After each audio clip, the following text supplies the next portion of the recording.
मनुष्य का जन्म लेने का उद्देश्य सदियों से एक पेचीदा प्रश्न है।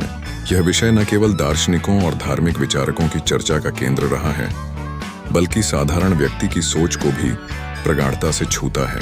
मनुष्य का जीवन मात्र जीवित रहने तक सीमित नहीं है, बल्कि इसकी गहराई में अनेक उद्देश्य और अर्थ समाये हुए हैं।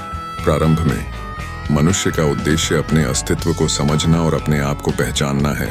अपनी प्रतिभाओं और क्षमताओं को पहचान कर उसे विकसित करना ही जीवन का मूल आधार है। प्रत्येक व्यक्ति की अपने आसपास की दुनिया से एक विशेष संबंध होता है, जिससे वह अपनी यात्रा को सार्थकता प्रदान कर सकता है। इस खोज में वह अपनी सीमाएं पार करके नई संभावनाओं के द्वार खोलता है।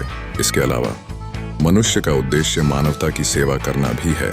समाज का एक हिस्सा होते हुए हम सभी की जिम्मेदारी बनती है कि हम एक दूसरे की मदद करें।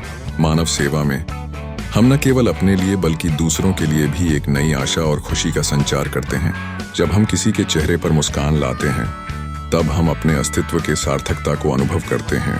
इससे परे मनुष्य का जन्म केवल व्यक्तिगत उद्देश्य तक सीमित नहीं है। यह हमारे परिवार, समाज और पूरे ग्रह को प्रभावित करने का भी माध्यम है। सदियों से मनुष्य ने अपने ज्ञान और अनुभव का उपयोग कर समाज के विकास में योगदान किया है। हमारी संस्कृति, विरासत और सामाजिक संरचनाएं इसी उद्देश्य का परिणाम हैं। अंततः मनुष्य के जन्म का उद्देश्य केवल अपनी भौतिक और मानसिक सीमाओं को पार करना नहीं है, बल्कि इसे एक सामूहिकता में बांधना है। हम सभी का साथ मिलकर इस धरती को सुरक्षित, खुशहाल और समृद्ध बनाना ही असली उद्देश्य है।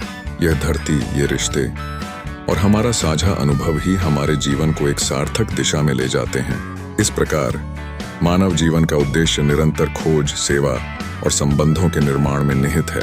इसे समझना और इसे जीना ही हमारे जीवन का सर्वोत्तम और सबसे बड़ा लक्ष्य है। जब हम इन उद्देश्यों को पहचान लेते हैं, तब हम सच्चे अर्थ में जीने लगते हैं।